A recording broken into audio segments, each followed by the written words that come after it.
नमस्कार दोस्तों, ocean network में आपका स्वागत है। मैं हूं ओमकार चौधरी। मुर्शिदाबाद पर कलकत्ता हाई कोर्ट ने जो 3 सदस्यीय कमेटी का गठन किया था जांच पड़ताल के लिए, उसकी रिपोर्ट आ गई है। और उसमें जो बातें उस समय मीडिया में आई थी और जिनको जो मेन स्ट्रीम का मीडिया कहा जाता है देश का, और बंगाल का भी जो मेन स्ट्रीम का मीडिया है, उसने लगभग अंडर प्ले किया था, बल्कि कहूं कि दबा दिया था। लेकिन फिर भी सोशल मीडिया में वो चीजें बाहर निकल करके आई थी। इस कमेटी की जो रिपोर्ट आई है, उसने उन तमाम आरोपों की पुष्टि कर दी है।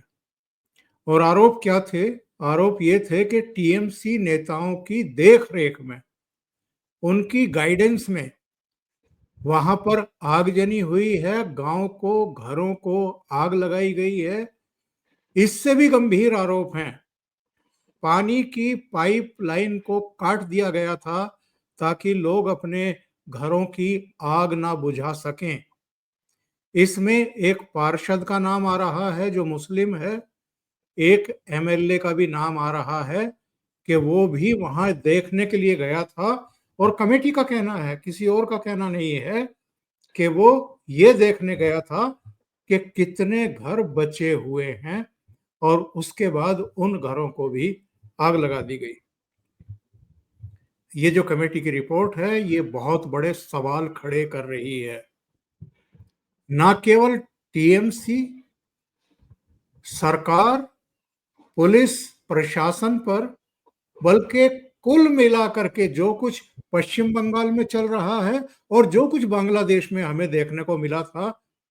5 अगस्त 2024 को शेख हसीना की सरकार का तख्ता पलट दिए जाने के बाद उसकी ही कंटिन्यूटी में हमें ये मुर्शिदाबाद की हिंसा देखने को मिलती है।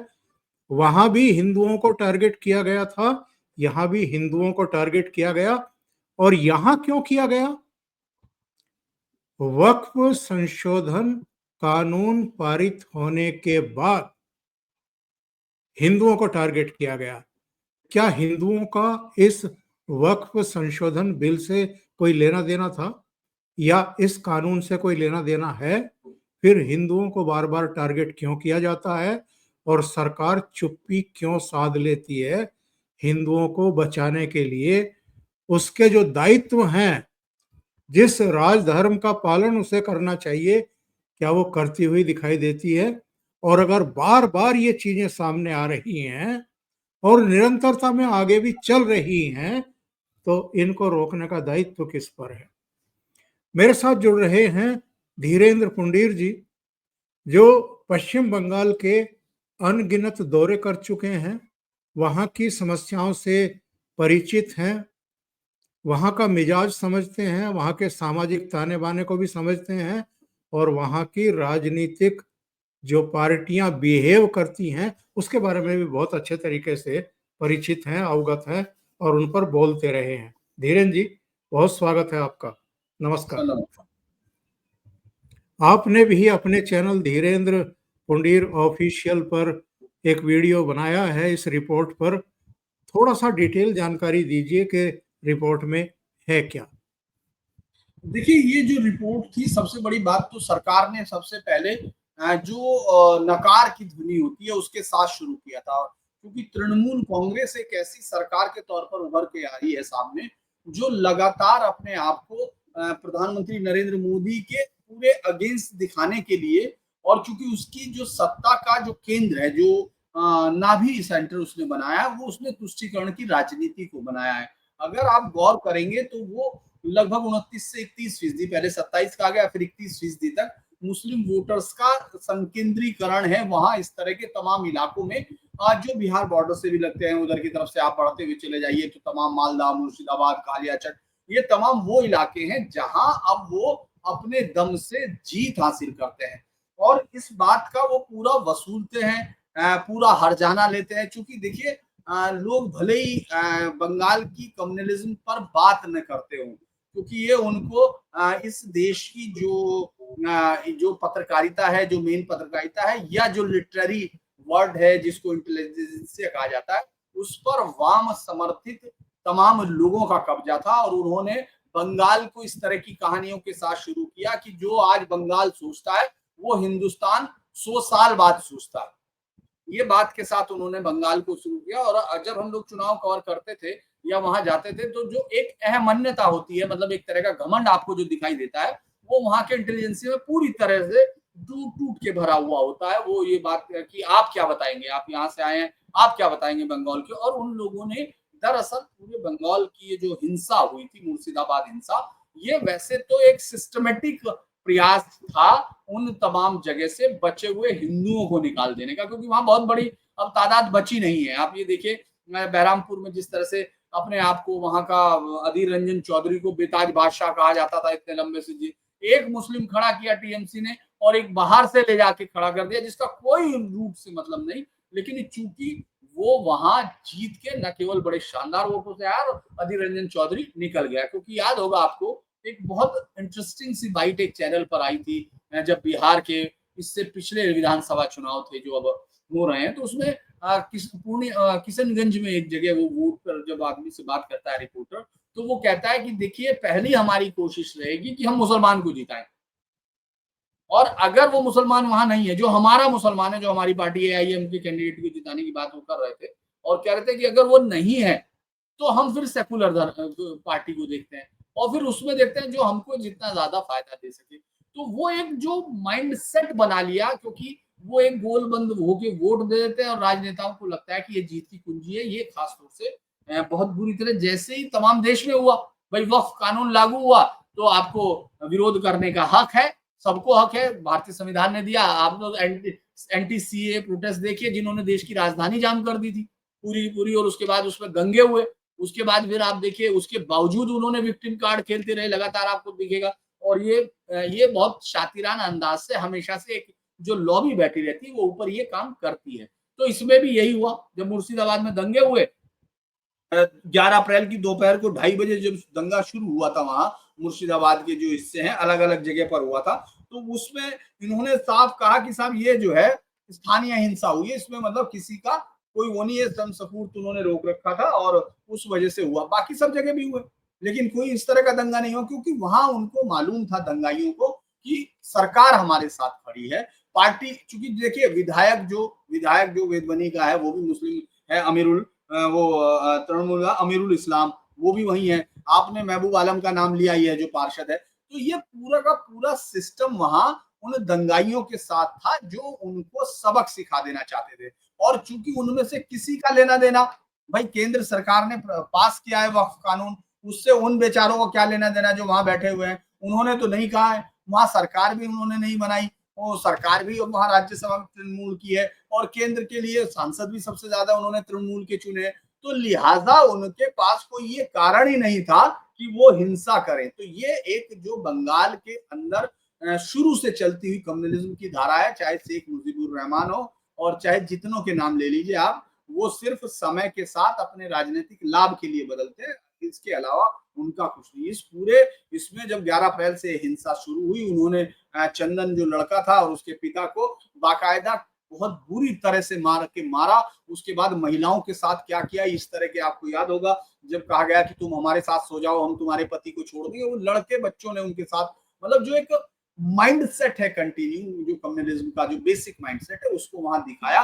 और इतनी बड़ी कोशिश थी, ये कितनी साजिशन थी, क्योंकि देखिए दंगा या कोई घटना होती है ओंकार सर, तो वो अचानक कोई स्वयंस्फूर्त हो जाता है। मान लीजिए जैसे अक्सर हम लोगों ने मुरादाबाद मेरठ शुरुआत में देखे कि भाई साइकिल टकरा गई है ना, किसी से कुछ हो गया विवाद। ये तो बाकायदा प्लानिंग करके किस तरह किए जाते हैं दंगे, वो बंगाल को स्टडी करना बहुत जरूरी है। क्योंकि अगले समय में सबसे खतरनाक राज्य के तौर पर अगर आपके सामने कोई आ रहा है जहां केंद्रीय कानूनों या उसका कोई मतलब नहीं रह जाएगा, वो राज्य बंगाल है। और इस पर मुझे लगता है कि ये पूरा जो दंगा हुआ, इतनी ज्यादा उनके साथ हिंसा हुई कि वो लोग, आपने देखा होगा कि लोग घर घर छोड़ के भाग गए। जो बेसिक उद्देश्य था उसमें कामयाब हुए और सरकार उसमें शामिल है, क्योंकि सरकार को जो राज्य सरकार है वो उस समय भी आपने देखा होगा हुई थी तो जो जैसे ही रिजल्ट आए थे तो बहरामपुर में पहले ऑफिस जला दिए गए थे, आरामबाग में फिर ऑफिस जलाए गए और उसके बाद जो रेप और हत्याओं की कड़ी शुरू हुई थी, वो वीडियो चूंकि सोशल मीडिया पर मौजूद है, याद है कि वो किस तरह से अपने घर में बता रहा है कि मुझे मार डालेंगे और उसको काट दिया गया। तो ये सब चीजों में, और चूंकि केंद्र सरकार कुछ कर नहीं पाई, एक तरह से केंद्र सरकार ने वहां वॉक ओवर दिया हुआ है, वो लोग जाते हैं, भाषणबाजी करते हैं और वापस चले आते हैं। क्योंकि जो लोग संविधान पे यकीन करते हैं, क्योंकि जो मारे गए, आप उनका क्या कर सकते हैं? अब वहां जो बच्ची कुची वो थी, वो चीफ वहां जो इलाहाबाद हाई कोर्ट, माफ कीजिए कलकत्ता हाई कोर्ट है, उसमें एक कमेटी बनाई, क्योंकि जो वीडियो थे वो कुछ और कह रहे थे और सरकार कुछ और कह रही थी। तो इसीलिए वो जो 3 सदस्य समिति बनी थी, जब उसने अपनी रिपोर्ट दी और वो कल पेश की गई, चूंकि डबल बेंच थी, एक उसमें सौमित्र सेन थे, दूसरा एक राजा बाबू चौधरी थे, उनके सामने जब ये पेश की गई तो उसमें जो सामने आया वो बहुत ही खतरनाक था कि पानी के कनेक्शन काट दिए गए थे ताकि आप आग बुझा ना सकें, फिर दरवाजे बंद कर दिए गए थे ताकि आप भाग ना सकें, यानी पूरे तौर पर वो समूल नाश करने का रहा था। इसमें इंटरेस्टिंग बात यह है ओंकार सर, कि साथ में राज्य सरकार ने भी रिपोर्ट दाखिल की है, उसमें कोर्ट में दिया है, उन्होंने नहीं माना, लेकिन उन्होंने ये कोर्ट में कहा कि साहब पुलिस ने बहुत मजबूती के साथ काम किया और चूंकि वहां कोर्ट के आदेश पे केंद्रीय बल आ चुके थे, लिहाजा उनके बाद कोई वो नहीं है। यानी आप देखिए, वो जो कानून में, संविधान में जो भी चीजें हैं, वो उनका इस्तेमाल बहुत अच्छे से वो लोग कर रहे हैं जो देश को तोड़ना चाहते हैं। वो आपको एक के बाद एक दिखाई देगा और वो इस तरह की धाराओं का फायदा लेते हैं और मजबूरी में सरकार, केंद्र सरकार को लगता है कि कड़े फैसले लेंगे तो उसका राजनीतिक इम्प्लीकेशन क्या होगा या क्या कहा जाएगा, उसका मुझे लगता है कि वहां बंगाल में बहुत ज्यादा उन लोगों को, खासतौर से हिंदू समुदाय को भुगतना पड़ रहा है, क्योंकि उसका ही एक नतीजा है। मुझे लगता है विधायक वहां सामने मौजूद थे जब उसके सामने घरों में आग लगाई गई, ये सब रिपोर्ट में आ गया, पुलिस वहां मूक दर्शक बनी रही, और ये तो आपको दिखता है कि उत्तर प्रदेश का ही उदाहरण ले लीजिए, यही पुलिस जिसमें जब राज्य का मुख्यमंत्री जो है कुत्ते से हाथ मिलाता था माफिया डॉन के मंच पे बैठ के, इससे ज्यादा तौहीन क्या हो सकती है किसी भी सत्ता की, लोकतंत्र की। तो वहां पुलिस कैसे काम करती थी कि वो कहता था अतीक अहमद की यहाँ पड़ा है लाश, इसकी उठा के ले जाना, वो पुलिस वालों को फोन करके कहता था, वही अतीक अहमद खुद से बोलता है कि हमको मिट्टी में मिला दिया।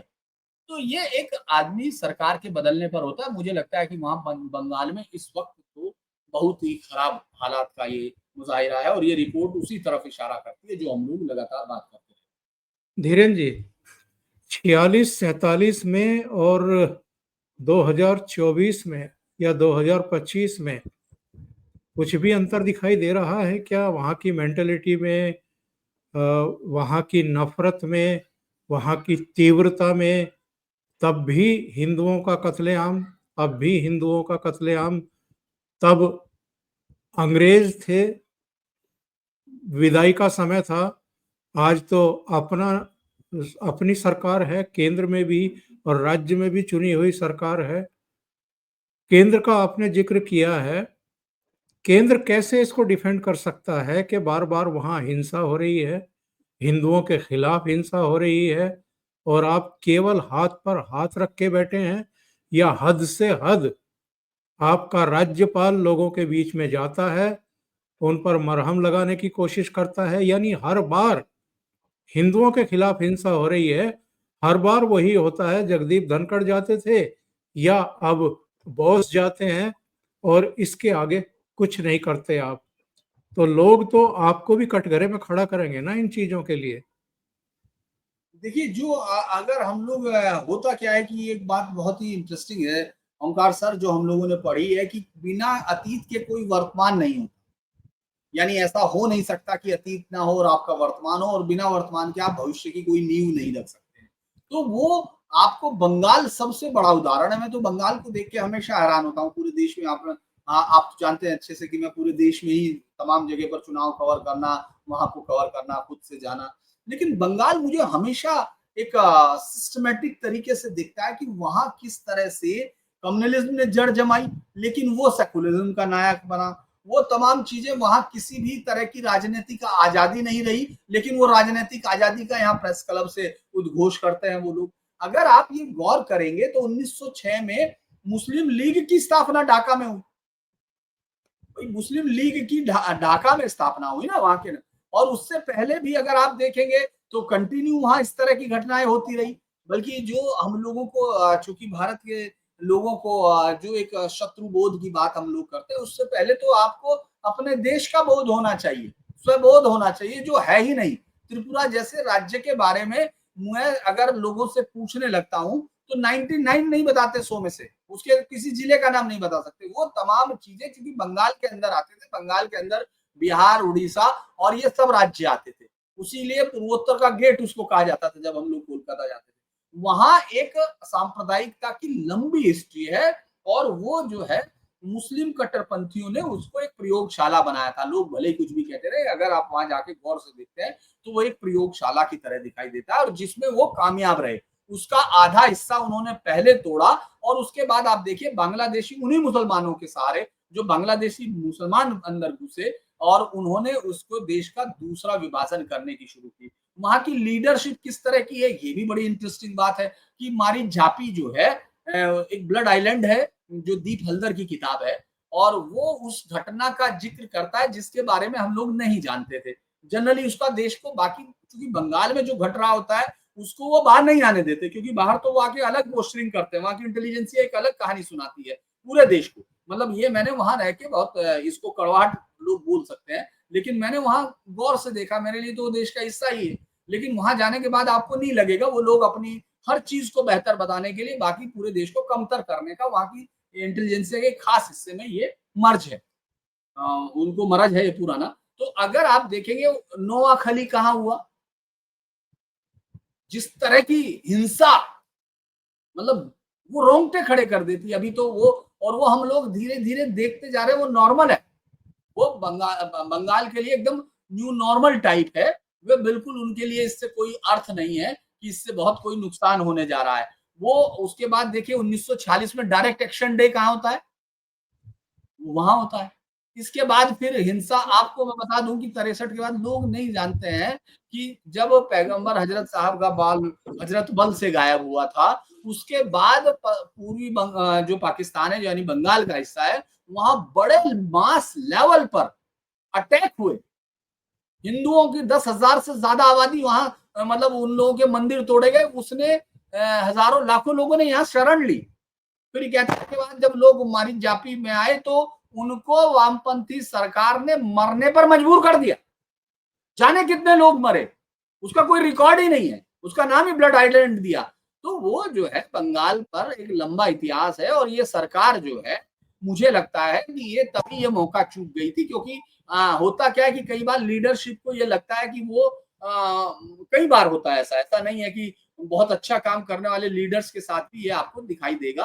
आपको ये महसूस होने लगता है कि आप जो कर रहे हैं पूरी जनता और उसको बहुत, उससे याद कीजिए जब हम लोग जिस तरह की हिंसा हुई थी, वो ही तो फेलियर ऑफ स्टेट होता है, स्टेट मशीनरी फेलियर होती है। आप 355 भी लगा सकते हैं भाई, जिसमें लॉ एंड ऑर्डर आपके हाथ में होता है, नहीं होता है स्टेट के ऊपर। आप 356 लगा सकते हैं क्योंकि पूरी प्रशासनिक मशीनरी फेल हो चुकी थी।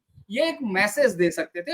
हो सकता है कि सुप्रीम कोर्ट का जिस तरह का माहौल होता है, जिस तरह का वो एक इंटेलिजेंसिया का, और खास तौर से मैं फिर बार बार बोलता हूं कि जिस तरह से उसका भारतीय भाषाओं से कोई लेना देना नहीं होता, इसलिए भारतीयता से भी कोई लेना देना नहीं। वो उसी तरह देखते हैं जैसे कोई अंग्रेज हिंदुस्तान पे स्टडी कर रहा हो, तो वो इससे ज्यादा इसी तरह समझ सकता है। तो वो इसी तरह पूरे भारत को देखते हैं, जब आपको भारत से, भाषा से मतलब नहीं होता। माफ करना मेरी टिप्पणियों के लिए, लेकिन मुझे ये लगता है कि उस वक्त ज्यादा आप कोर्ट में हार थे, लेकिन आप उन लोगों को कम से कम ये मैसेज तो दे देते कि आपके साथ देश खड़ा है ना। वो जो केंद्र सरकार है वो आपको देख रही है। आपको मैं एक बड़ी इंटरेस्टिंग बात बता रहा हूँ ओंकार सर, जब मैं चुनाव में घूम रहा था तो हम लोग तो याद होगा विधानसभा में हम लोगों को लग रहा था कि ये जीत वहां आ रही है, बीजेपी वहां जीत रही है, ये लग रहा था। और हम लोग उसी तरह से व्याख्या भी कर रहे थे, क्योंकि मैं जहां जहां घूम रहा था वो अंतर इसलिए था क्योंकि बीजेपी को उससे पहले 2-3-4%, 7% तक वोट मिला था, उनके 2 विधायक थे। उस वक्त वो जिस तरह से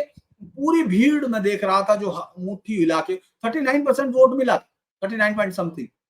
तो ये नहीं कह सकते, तो वो वोट पहले नहीं था, तो इसलिए आप जो बाहर से जाते हैं उसको एसेस नहीं कर पाते। लेकिन वहीं का एक आदमी जो नंदीग्राम का था, जिसके साथ में लगातार, जहां से ममता हारी है, और उसने कहा था हारेगी, हम लोगों को भी लग रहा था, और उसने कहा था कि हारेगी, लेकिन उसने एक बहुत बड़ी बात को लगातार आखिर दम तक ये रहा और हम लोग बहुत बार उसके साथ बात करते थे। वो पहले इसी का था तृणमूल का, फिर बीजेपी में आया और फिर वापस तृणमूल में चला गया जब ममता के आदमियों ने धमकियां देनी शुरू की। तो उसने कहा कि आप लोग एक बात गौर नहीं कर रहे हैं, क्योंकि आप लोगों को ये मालूम नहीं, जो बाहर से आए हुए पत्रकार हैं, कि ये जो क्लब बनाए गए हैं, जो कभी वामपंथियों ने पूरे इस पर सिस्टम पर कब्जा किया था, ये क्लब पूरे के पूरे तृणमूल के पास है और ये बाद में किसी की हिम्मत नहीं है कि वो वोट देगा, आप देखते रहिएगा। तो हमको लग रहा था कि ये शायद नहीं कह रहा, क्योंकि मैं 143 जो लोग मरे थे, याद होगा आपको, एक लिस्ट जारी की थी बीजेपी ने, जो उनके कार्यकर्ताओं को पंचायत चुनाव के बाद से हत्याएं की गई थी या मार दिया गया था, संदेहास्पद स्थिति आ रही थी। मैं उनमें से ज्यादातर गांव में गया था, तो वहां उसके घर के तो बोलते थे, लेकिन गांव का जो माहौल होता था, जो डर था, उसको हम लोग महसूस नहीं कर पा रहे थे, क्योंकि हम वहां रहते नहीं है ना। तो इसीलिए वो डर, वो 143 कार्यकर्ताओं की मौत ने उन लोगों को ये बता दिया था कि ये पार्टी सुरक्षा नहीं कर पाती, इसके बावजूद उन्होंने वोट दिया। तो मुझे लगता है कि केंद्र सरकार की अपनी, जो दरअसल बहुत नेताओं के अंदर की पॉलिटिक्स भी अलग होती है, वो एक पॉलिटिक्स जरूर है, जिन्होंने अब जितनी भी हिंसा हुई, अभी भी आपको मालूम है कि वो लोग सारे वापस नहीं पहुंचे जो चुनाव के बाद, और अब दूसरा चुनाव आ रहा है। तो आपने जिन्होंने उनको गांव से उखाड़ दिया, तो वो तो अपने उद्देश्य में कामयाब हो गए, है ना। आप ये देखिए, सीधे तौर पर दिखता है, वो सीधे तौर पर चैलेंज करती है, सीधे तौर पर अभी उन्होंने यूसुफ पठान को नहीं भेजा, तो आपके केंद्रीय मंत्री बात कर रहे हैं, क्योंकि आपके केंद्रीय मंत्री को तो उनको तो ये करना है कि हमको ये दिखाना है कि साहब हम बहुत बड़े। अरे भाई, इंक्लूसिवनेस पे नहीं दिया तो नहीं दिया, आप बता सकते हो कि नहीं, नहीं गया, ये रिकॉर्ड दर्ज करेगा, लेकिन वो नहीं करते। उनको लगता है कि वो राजनीति जीत भी जरूरी है, ऐसा उनको लगता है। तो मुझे लगता है कि वो इस बार भी जो माहौल है, वो आपने देखा ना लोकसभा चुनाव में, शुरुआत में हम लोग कह रहे थे कि इनको नहीं आएगी सीट, उसी समय याद है तय हो गया था, जबकि मैं और आप बातचीत भी कर रहे थे उस चुनाव के बाद कि इनको लोकसभा में कुछ नहीं मिलेगा। लेकिन इन्होंने फिर ऐसा माहौल बना दिया था कि जैसे ये वापस आ रहे हैं, और फिर परिणाम क्या रहा, क्योंकि देखिए, आप डर और आतंक का मुकाबला बिना किसी स्ट्रॉन्ग कार्रवाई के नहीं कर सकते। तो इसीलिए मुझे ये लगता है कि बताइए ये बताइए, पहलगाम में 26 हिंदुओं की हत्या होती है। अरे भाई, बांग्लादेश में भी तो यही सब हो रहा है, वहां भी तो क्रूरता और बर्बरता हो रही है। मैं अभी एक वीडियो देख रहा था, एक हिंदू स्त्री के खिलाफ बांग्लादेश में ये कट्टरपंथी क्या कर रहे हैं।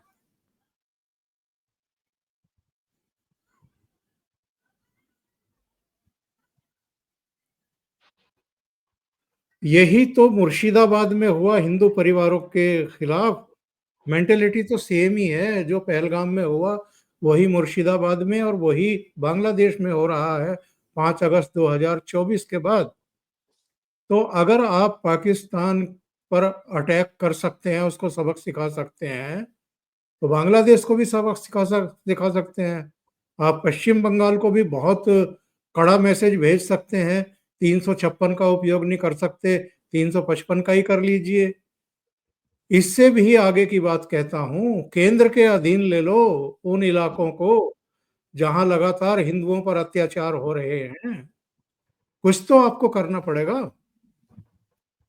देखिए, दरअसल हम लोग ये समझने भूल कर रहे हैं। मैं आपको बंगाल का, वहां का उदाहरण आपको इस बंगाल का दे रहा था।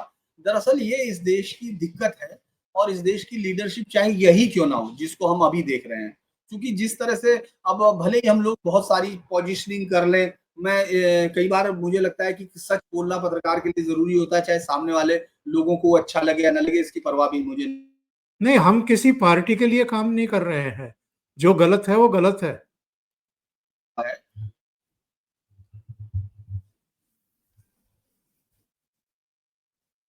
जी धीरेन जी, आपकी आवाज कट रही है। तो मुझे ये लगता है कि अगर मैं आपको ये बहुत बड़े लेवल पे बताऊं, कि जिस तरह से सरकार को टैकल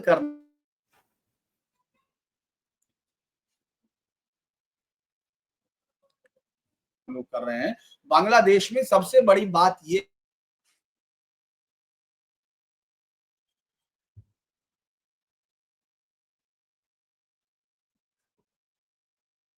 आपका नेटवर्क का कुछ इशू है शायद।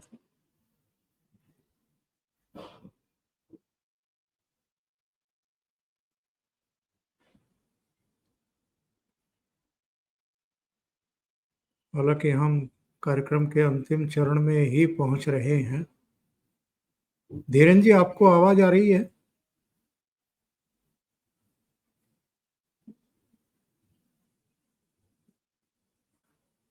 तो एक्चुअल में बड़े सवाल ये खड़े हो रहे हैं कि भाई अगर पश्चिम बंगाल में जो मुर्शिदाबाद में अभी घटना हुई थी, हिंसा हुई थी, आगजनी हुई थी, लोगों के 130 से ज्यादा घरों को आग लगा दिया गया था, लोग पलायन के लिए मजबूर हो गए थे।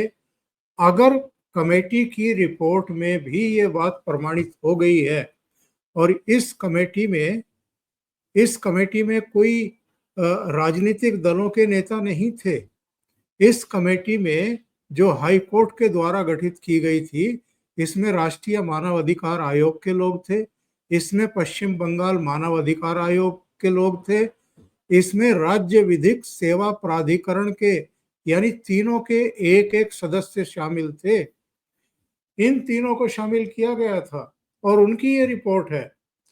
तो केंद्र सरकार को सोचना पड़ेगा, एक सबक देना पड़ेगा, एक शिक्षा देनी पड़ेगी और एक स्ट्रॉन्ग मैसेज देना पड़ेगा पश्चिम बंगाल सरकार को कि ये लंबे समय तक चलेगा नहीं, इस तरह के अत्याचार सहन नहीं किए जाएंगे। अगर राज्य सरकार ये नहीं कर रही है तो केंद्र के स्तर से कार्रवाई करनी पड़ेगी। जी धीरेन्द्र जी, आप कंक्लूड कर रहे थे। मैं यही बताने की कोशिश कर रहा था कि आप याद कीजिए कि एक अमेरिकन राइटर रिचर्ड बर्टिन है, वो बहुत पूरा काम किया उन्होंने, खासतौर से वेस्ट बंगाल मतलब पश्चिम पूर्वी पाकिस्तान को जिसको बांग्लादेश कहते हैं। उन्होंने कहा कि ये हिंदुओं का जिनोसाइड कंटिन्यू है। वो ये 11 से 17 तक अलग अलग समय के आंकड़े देते हैं। एक जी दस्तीदार की एक बुक है, उसमें बाकायदा ये बताया गया किस तरह सिस्टमेटिक तरीके से हिंदुओं को खत्म किया जा रहा है। और ये कोई एक सरकार या एक आदमी की बात नहीं है, क्योंकि जब आप 1971 का वार जीत गए थे, आप शिमला समझौते पर थे, तो आपके पास ये पूरा मौका, हमको तो इसलिए अब समझ में आ रहा है, मैं ये नहीं कह रहा कि हम उस समय होते या ये सोचते, लेकिन जो जिन लोगों को आने वाली नस्लों के लिए फैसले लेने होते हैं, हम उन पर टीका टिप्पणी इसीलिए करते हैं। जैसे आप किसी परिवार के जिम्मेदार आदमी हैं, तो ये आपकी जिम्मेदारी है कि आने वाली नस्लों तक आप क्या भेज रहे हैं।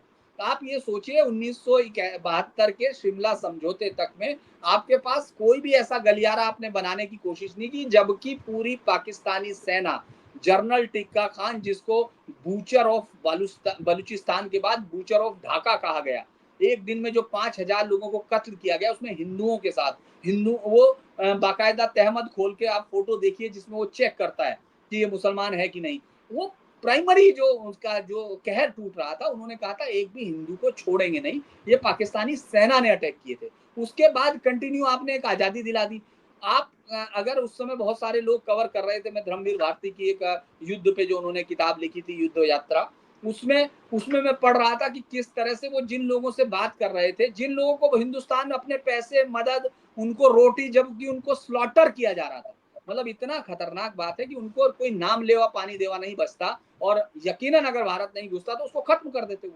लेकिन उन जो नाशुक्रे लोगों की जो कहानी है, उस समय भी हमारी इंटेलिजेंसिया ये समझ ही नहीं पा रही थी कि ये सीधे तौर पे कह रहा है, वो फोटो नहीं खिंचवा रहा था। जब उसका फोटोग्राफर फोटो खींचने लगा तो उसने मना कर दिया, जो उसका हेड था, तो उसने पूछा ये क्यों, तो उन्होंने कहा कि साहब ये मौलाना है, तो इस्लाम में मना है। तो भी आपका दिमाग नहीं चल रहा था कि इन लोगों के हाथों में हिंदुओं की जिंदगी नहीं सौंपी जा सकती, आप उसको हिस्सा मत बनाते। लेकिन एक गलियारा आप इधर से लेके जो पूरा का पूरा चिटगांव से लेके और इधर तक एक जो हिंदू बेल्ट होती, वो जो बांग्लादेश के अंदर होती, लेकिन वो कंप्लीट हिंदुओं को दिया जाता। इस तरह का कोई एक, चूंकि आपके दिमाग में तो कभी देश की बात तो वहां होती नहीं है। आप हर, चाहे वो मौजूदा लीडरशिप हो, उसके अंदर भी यही कहानी रही, और वो 72 में भी यही कहानी रही, क्योंकि नेताओं को बड़ा बनना होता है, राष्ट्र वहां बड़ा नहीं बनता। तो मुझे लगता है कि ये गलतियां आज तक नहीं सुधरी हैं, और यही बात इस सरकार की है। इस सरकार की मजबूरी ये थी कि अगर वो बेगम वो हसीना वाजिद को नहीं कहते, तो फिर आप उसमें ये देखते कि किस तरह से वो खालिदा जिया आ गई, जो पूरी तरह एंटी है। इसके बाद दूसरे जो जमात है वो आ जाती, तो आपकी मजबूरी ये हो गई थी, जैसे जीभ हो दांतों में, उस तरह वो बेचारे रह रहे हैं, और धीरे धीरे खत्म होते जा रहे हैं। रिकॉर्ड अब ये बता चुका, वो 13% से नीचे आ चुके, 11 से अब 6, जबकि 27% थे। ये एक मास जेनोसाइड है, ये कंप्लीट जेनोसाइड है। दुनिया की किसी भी लैंग्वेज में इसको जेनोसाइड कहा जाएगा। और जो हिंदू लीडरशिप है, जिस तरह से एक देश की लीडरशिप है, जब डिवीजन धर्म के आधार पर हुआ, तो उस लीडरशिप को कम से कम ये तो करना चाहिए। ये कोई मैं एक उदाहरण नहीं दे रहा हूँ आपको, आपको याद होगा, आप अच्छे से, चूँकि उस समय तो आप एडिटर्स रहे होंगे, मैं तो स्टूडेंट ही था। याद होगा 87 में जब फिजी में हुआ था, भारतवंशियों को वहाँ जब जीत हासिल हुई थी, तो वहाँ के लोगों ने जो सितोबेनी राबूका था, उसने विद्रोह किया और भारत सरकार की तरफ से कुछ भी नहीं हुआ। और उसने ये कर दिया कि वो भले ही संख्या में कम है, लेकिन उन्हीं का प्रधानमंत्री, उन्हीं का सेनाध्यक्ष, उन्हीं का राष्ट्रपति होगा। तो चूंकि इस देश की ये एक दिक्कत है, इसको कैसे हल होगा ये तो नहीं जानता, वरना ऐसा होता है कि आप धीरे धीरे जब जमीनें छोड़ते आते हैं, तो उसके बाद हमेशा जमीन से गायब हो जाते हैं। ये बड़ी चीज होती धीरेन जी, बहुत बहुत धन्यवाद। बहुत बड़े सवाल हैं और आंख मूंद करके सरकार बैठ नहीं सकती है। इस तरह की रिपोर्ट जो हाई कोर्ट के द्वारा कमेटी गठित की गई थी, उसकी रिपोर्ट अगर आई है तो इससे ज्यादा ऑथेंटिक रिपोर्ट कोई है नहीं। और उस समय भी सोशल मीडिया पर भी और मीडिया में भी चीजें आ ही रही थी, सबको पता था कि हो क्या रहा है, करा कौन रहा है, किसकी देखरेख में हो रहा है। अब भी अगर मूक दर्शक बन करके हम बैठेंगे तो ये चीजें और आगे बढ़ेंगी, ये और ज्यादा विनाशकारी होगा। धीरेन जी, बहुत बहुत धन्यवाद जुड़ने के लिए और इस पर चर्चा करने के लिए। Thank you so much. नमस्कार।